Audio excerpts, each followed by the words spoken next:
Good morning everyone, hope you are doing well in your life. हम आज final accounts with adjustment chapter को चालू करने वाले हैं। इस चैप्टर को चालू करने से पहले आपने प्रीवियस चैप्टर पढ़ना बहुत ज़रूरी है, जिसमें आपको ट्रेडिंग, P&L और बैलेंस शीट बनाना आना ज़रूरी है। उससे पहले उस चैप्टर में आपको पता होना चाहिए कि ग्रॉस प्रॉफिट क्या होता है, नेट प्रॉफिट क्या होता है, डायरेक्ट एक्सपेंस क्या होते हैं, इनडायरेक्ट एक्सपेंस क्या होते हैं, लायबिलिटी कहाँ पे आती है, असेट कहाँ पे आते हैं, और आपको जो अकाउंट्स दिए गए हैं वो ये पता होना चाहिए कि वो ट्रेडिंग में जाएंगे, P&L में जाएंगे या बैलेंस शीट में जाएंगे। ये सारी क्लासेस अगर आपने नहीं की हो तो क्या कहते हैं, वीडियोस पड़ी हुई हैं, पिछली वीडियोस को आप चेक कर सकते हैं। अब चेक करते हैं कि फाइनल अकाउंट होता क्या है।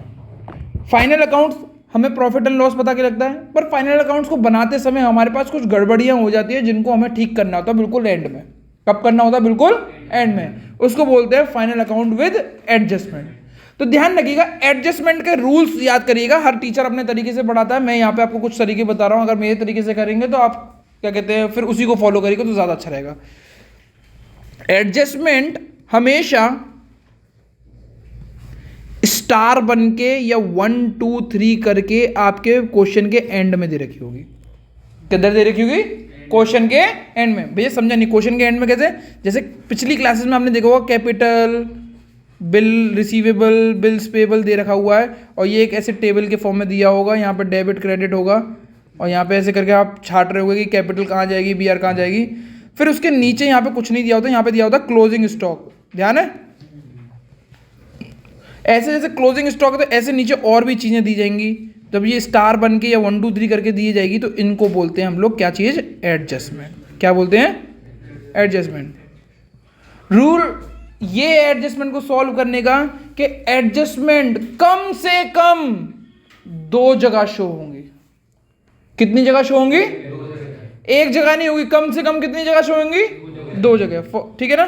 तो ऐसे बहुत सारे एडजस्टमेंट होते हैं। हम पहली एडजस्टमेंट के बारे में आज पढ़ेंगे, जिसको आपने पिछले चैप्टर में भी पढ़ लिया है, आप जानते नहीं थे। उसका नाम है क्लोजिंग स्टॉक। क्या नाम है? Closing stock. क्लोजिंग स्टॉक आपका जिस तरीके से मैं बना रहा हूं उसी तरीके से करिएगा। ट्रेडिंग अकाउंट में बाय क्लोजिंग स्टॉक करके आता है। ये पहली जगह हो गई। मैंने बोला था एडजस्टमेंट कितनी जगह दिखाई देती है? 2। और असेट में क्लोजिंग स्टॉक आता है, हाँ या ना? तो कितनी जगह दिखाई दे रहा है ये? 2। समझ में आ गया? क्लोजिंग स्टॉक कितनी जगह दिखाई देता है बेटा? 2। कौन कौन सी जगह पे? ट्रेडिंग का क्या? क्रेडिट, और दूसरा क्या? Asset side. समझ में आ गया? ट्रेडिंग का कौन सी साइड में जाएगा? क्रेडिट साइड में। दूसरा कहां पे आएगा? ये असेट साइड में, पहला और दूसरा। Are you with me? ये याद रखिएगा, ये क्वेश्चन में आएगा ही आएगा। ये इंपॉर्टेंट है, इंपॉर्टेंट और सबसे इजी यही है। आपको पढ़ते हुए भी आ रहे हो ये चीजें। कितनी जगह पे आएंगी एडजस्टमेंट? एटलीस्ट 2। ठीक है ना? दूसरा, आगे बढ़े। Now let's see. Outstanding expenses. Outstanding expenses. अब मैं पूछ रहा हूं एक्सपेंस आते कहां पे हैं ये बताओ। डेबिट साइड आते हैं P&L के, बस। ट्रेडिंग में नहीं आते एक्सपेंसेस। वेजेस एक एक्सपेंस है, ट्रेडिंग में आता है नहीं आता? तो P&L में नहीं, एक्सपेंसेस लायबिलिटी में नहीं आते हैं। ठीक है ना? तो ठीक है ना? एक्सपेंस कहां पे शो होते हैं? ट्रेडिंग में और P&L में। जब हम एक्सपेंस को पे नहीं करते हैं, एक्सपेंस को पे नहीं करते हैं, तो वो एक्सपेंसेस क्या बन जाते हैं? आपके आउटस्टैंडिंग।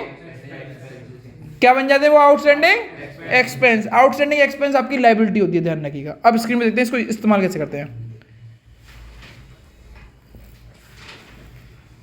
अगर ट्रेडिंग में है, किस में है? ट्रेडिंग में। प्लीज जैसे मैं लिख रहा हूं वैसे ही लिखिएगा। ट्रेडिंग में है तो कोई एक्सपेंस होगा, 2 expense plus outstanding expense, inner column में लिखा हुआ है, 2 मिनट देखिएगा।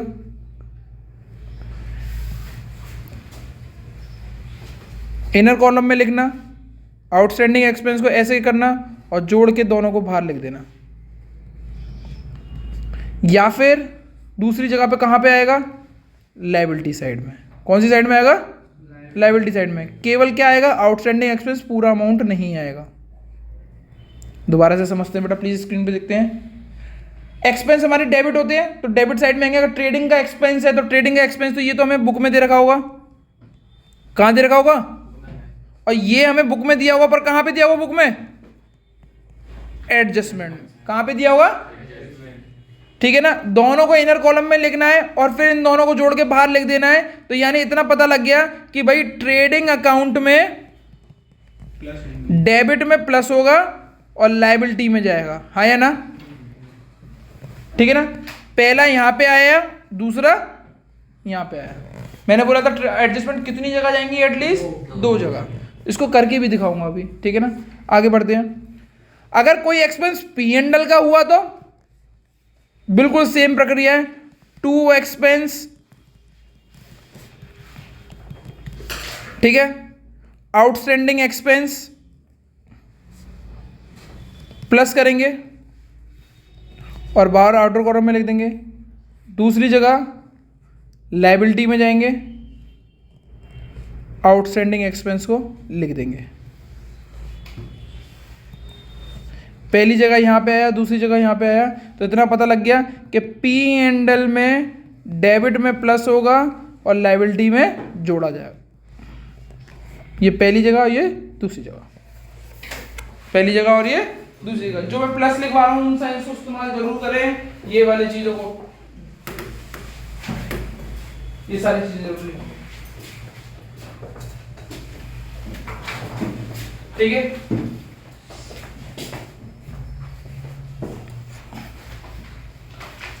डन। नाउ लेट्स सी,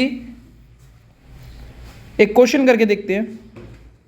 आपको ना बस जो चीज़ जहाँ है उसको वहाँ लिख देना, पूरा आपको सॉल्व नहीं करने की ज़रूरत है। पूरा सॉल्व करने की मतलब gross profit, net profit, balance sheet नहीं बनानी। केवल जो चीज़ जहाँ आती है उसको वहाँ लिखेंगे। मैं अभी कुछ ऑप्शंस लिख रहा हूँ, उनको देखिएगा।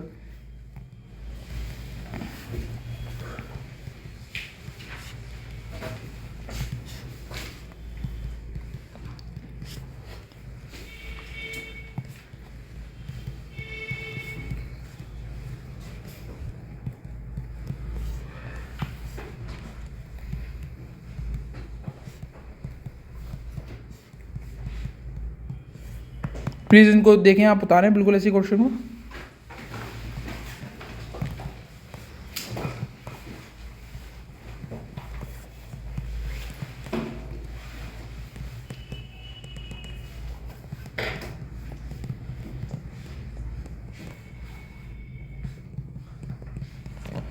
अब स्क्रीन पे देखेंगे हम इसको सॉल्व कैसे करते हैं। बेटा देखो, अगर आपने लास्ट क्लास करी हो, मैंने कहा कोई भी क्वेश्चन आता है तो उस क्वेश्चन को आप ट्रेडिंग, P&L, बैलेंस शीट एक साथ बनाएंगे या अलग अलग बनाएंगे, एक साथ। तो मैंने ना थोड़ा सा फॉर्मेट बनाया, ठीक है ना। यहाँ पे मैंने ट्रेडिंग करा, पहले मैं कर दूंगा, प्लीज़ क्वेश्चन तभी करिएगा आप, है ना, ठीक है। मैंने यहाँ पे P&L बना दी, ट्रेडिंग, P&L,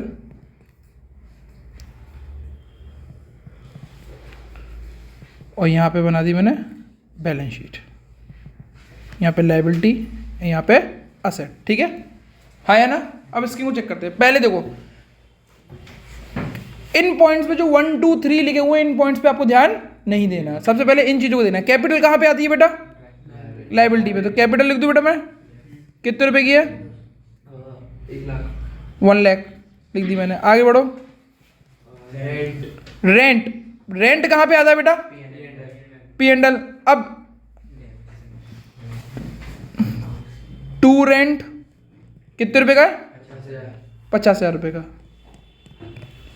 सैलरी कहाँ पे दी है बेटा, तो टू सैलरी कितने रुपए की, 30,000 रुपए की। आगे बढ़ेंगे प्लीज। वेजेस कहाँ पे आते हैं, वेजेस ट्रेडिंग में कहाँ पे आते हैं, वेजेस में। अब इसको आगे बढ़ते, ये सारी चीज़ें आपने भर ली, ये तो भरना आती थी आप लोगों को, इजी था। कल वाली चीज़ें भरी थी आपने, बिल्कुल इजी तरीके से आ गई हैं। कोई चीज़ है जो चीज़ नहीं समझ में आ रही होगी, ये यहाँ पे क्यों आई है। अब हम समझते हैं सारी चीज़ें एडजस्टमेंट की। सबसे पहली एडजस्टमेंट कौन सी दे रखी है आपको? Closing stock. क्लोजिंग स्टॉक को मैंने आपको समझा दिया था अभी। एडजस्टमेंट क्या समझाई थी? कितनी जगह जाएगी? पहली जगह कौन सी है? ट्रेडिंग में, बाय क्लोजिंग स्टॉक, हाँ या ना? कितने रुपए की? कितनी जगह चली गई? फिर कहाँ जाती है? असेट। क्लोजिंग स्टॉक कितनी जगह? दूसरी जगह। ध्यान रखिएगा, ऐसा मत करिएगा कि मैंने अभी ट्रेडिंग में लिख दिया क्लोजिंग स्टॉक, अब मैं जब मैं असेट आऊंगा तब लिखूंगा क्लोज। एडजस्टमेंट अगर इस्तेमाल करेंगे तो दोनों दो जगह, एटलीस्ट दो जगह तो जाएगी, दोनों को एक ही साथ लिखेंगे, दोनों को एक ही साथ। अब दूसरा क्या है? वेजेस। क्या है? वेजेस कितने रुपए का है? 2000 रुपए का। अब ये O/S का मतलब है आउटस्टैंडिंग। आउटस्टैंडिंग मतलब दिया नहीं है, तो आउटस्टैंडिंग वेजेस, यानी आउटस्टैंडिंग वेजेस का मतलब क्या हो गया? आउटस्टैंडिंग एक्सपेंस हो गया, नहीं हो गया? अब आउटस्टैंडिंग एक्सपेंस को मैंने बिल्कुल अभी समझाया, क्या करना है आपका। अगर ट्रेडिंग वाला है तो प्लस करो ट्रेडिंग में, देखो स्क्रीन पे देखो, इस अभी देखो, इधर देखो बेटा, किस तरीके से करेंगे हम लोग। कितने रुपए का था वेजेस? 5000 का। 5000, ठीक है ना। अब स्क्रीन पे देखें,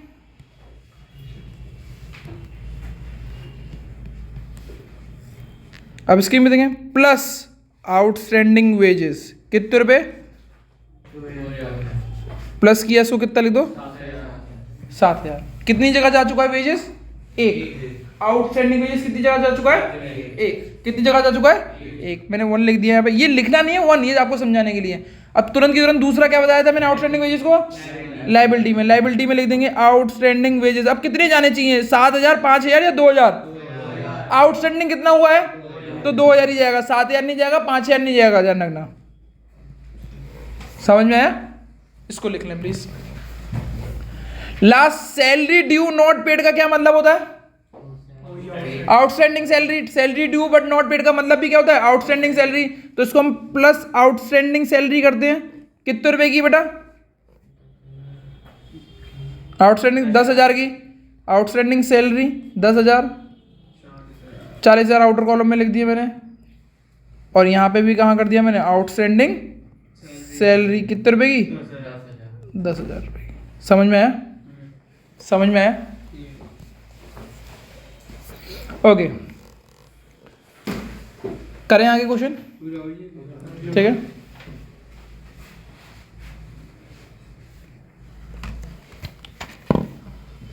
ये 1 मार्क्स का क्वेश्चन आया हुआ है बेटा। रेंट, रेंट यानी आपने पेड किया हुआ है। रेंट पेड 11,000 रुपए, और एडजस्टमेंट में दे रखा है rent paid for 11 month.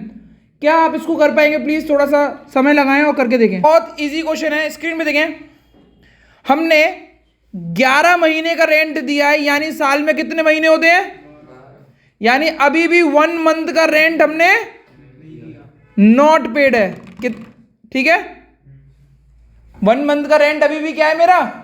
Not paid. Not paid का मतलब है आउटस्टैंडिंग, यानी हिडन इंफॉर्मेशन थी, यानी 1 महीने का रेंट आउटस्टैंडिंग है। 11 महीने का रेंट 11,000 रुपए है, तो 1 महीने का रेंट कितना होगा? 1,000। कैसे पता? 11 महीने, 11 month rent 11,000, 1 month rent 11,000 divide by 11, ठीक है ना? ठीक है। अब स्क्रीन पे देखते हैं ये होगा कैसे। पी एंडल लिख लिया मैंने यहाँ पे। पी एंडल में 2 रेंट लिखा। कितने रुपए का लिखा मैंने? 11,000 का, ठीक है। और मैंने कितने महीने का रेंट नहीं दिया? 1 महीने का। 1 महीने का रेंट की वैल्यू कितनी है? 1,000। तो आउटस्टैंडिंग रेंट हो गया, नहीं हो गया? तो उसको हम यहाँ पे लिखेंगे प्लस आउटस्टैंडिंग कितने रुपए का? इसको इधर करा तो कितना हो गया? 12,000। लाइबिलिटी साइड में गए, यहाँ पे आप क्या लिख दोगे लाइबिलिटी साइड में? आउटस्टैंडिंग रेंट कितने रुपए का? 1,000 का।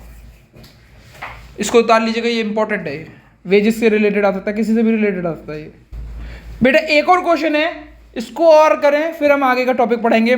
इलेक्ट्रिसिटी 30,000 की है, 1/3 of the electricity was for factory, मतलब फैक्ट्री में इस्तेमाल होता था। आउटस्टैंडिंग इलेक्ट्रिसिटी अभी भी हमारी 600 रुपये की है। इसको सॉल्व करके देखें बच्चों। ये क्वेश्चन इलेक्ट्रिसिटी 30,000 है। इलेक्ट्रिसिटी वैसे तो P&L में जाती है टिल द टाइम ये ना बोला जाए कि ये फैक्ट्री में इस्तेमाल हुई है, बट यहां पे साफ साफ बोला गया 1/3 of the electricity was for, यानी 30,000 की इलेक्ट्रिसिटी थी जो फैक्ट्री में भी इस्तेमाल हो रही थी और कहां पे भी इस्तेमाल हो रही थी, ऑफिस में। फैक्ट्री वाला ट्रेडिंग में जाता है, ऑफिस वाला, फैक्ट्री वाली कितनी थी 1/3, तो 30,000 का 1/3 निकाला तो 10,000 आया। कैसे भैया प्लीज चेक करें, 30,000 लिखा मैंने, उसका 1/3 निकाला तो वो कितना आया, तो ये तो हो रही है 10,000 किसमें, फैक्ट्री में, ठीक है ना। बाकी जो 30,000 में से 10,000 चलेगी तो बची कितनी, ये कहाँ हो रही है इस्तेमाल, ऑफिस में। अब चेक करते हैं, मैंने ट्रेडिंग बनाया ऐसे, मैंने P&L बनाया मैंने ऐसे, trading and P&L, trading and P&L।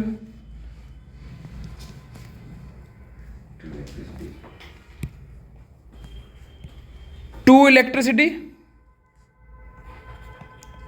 Factory वाली कितनी है 10,000 की, मैंने 10,000 लिख दिया। टू इलेक्ट्रिसिटी, ऑफिस वाली कितनी है 20,000 की। हमारा ये काम हो चुका है। अब मेन काम आ रहा है कितना, आउटस्टैंडिंग इलेक्ट्रिसिटी, आउटस्टैंडिंग। अब ये नहीं समझ में आ रहा भैया इसको ट्रेडिंग में जोड़ो या P&L में जोड़ो, तो सेम फॉर्मूला इस्तेमाल करना पड़ेगा। ये आउटस्टैंडिंग इलेक्ट्रिसिटी का 1/3 तो किस में जाएगा, फैक्ट्री में, बचा हुआ किस में जाएगा, ऑफिस में। तो 600 का 1/3 कितना होता है 200 रुपये, 200 रुपये तो जाएगा फैक्ट्री में, तो प्लस आउटस्टैंडिंग एक्सपेंस कितने रुपए का, 200 रुपये का, ठीक है ना। 600 में 200 तो फैक्ट्री में चले गए, तो बाकी के 400 किस में जाएंगे, P&L में। टू आउटस्टैंडिंग एक्सपेंस 400 रुपये, यहाँ पे कितने लिख दोगे 10,200, और यहाँ पे कितने लिखोगे 20,400। ये पहली जगह जा चुके हैं दोनों अपनी अपनी। दूसरी जगह कौन सी होगी, बैलेंस शीट। बैलेंस शीट में आउटस्टैंडिंग एक्सपेंस कहाँ पे आता है, आउटस्टैंडिंग इलेक्ट्रिसिटी 200, आउटस्टैंडिंग इलेक्ट्रिसिटी 400। चाहो तो आप आउटस्टैंडिंग इलेक्ट्रिसिटी 600 भी लिख सकते थे एक साथ मिला के। प्लीज़ ये बहुत इंपॉर्टेंट है, ध्यान रखिएगा, बहुत ज़्यादा इंपॉर्टेंट है, ठीक है ना। बेटा दोबारा से मैंने एक और क्वेश्चन दिया हुआ है पिछले क्वेश्चन से related, let's see how many of you can crack. बच्चों इस क्वेश्चन को अगर हम अटेम्प्ट करके देखते हैं तो 20,000 का रेंट है, उसका 1/4 ऑफिस के लिए है जो कि बनेगा 5,000 रुपये, यानी ऑफिस में 5,000 रुपये का रेंट गया, बाकी का रेंट 15,000 रुपये किसके लिए हो गया, फैक्ट्री के लिए। पहले इतनी चीज लिखते हैं, फैक्ट्री ट्रेडिंग में जाती है तो to rent 15,000, to rent 5,000, office का P&L में जाता है और फैक्ट्री का ट्रेडिंग में जाता है। पिछले क्वेश्चन में मैंने फैक्ट्री का दिया था, इस बार मैंने ऑफिस का दिया हुआ है, बस इतना चेंज कर दिया मैंने, ठीक है ना। आउटस्टैंडिंग जो दे रखा है इसको भी 1/4 में डिवाइड कर लो। 400 का 1/4 कितना होता है 100 रुपये। 100 रुपये किसका है, ऑफिस का, बाकी का 300 रुपये बचा वो किसका होगा, फैक्ट्री का, प्लस आउटस्टैंडिंग रेंट 300, यहाँ पे आ गया 15,300, प्लस आउटस्टैंडिंग रेंट 100, ये आ गया 5100। बैलेंस शीट में आउटस्टैंडिंग रेंट 300 भी लिख सकते हो, आउटस्टैंडिंग रेंट 100 भी लिख सकते हो, और टोटल करके 400 भी लिख सकते हो। किसको नहीं समझ में आया, ठीक है बच्चों। आगे की क्लास नेक्स्ट चैप्टर में होगी, अगले पार्ट में होगी। That's it from my side, thank you everyone. आज की क्लास यहीं पे समाप्त होती है।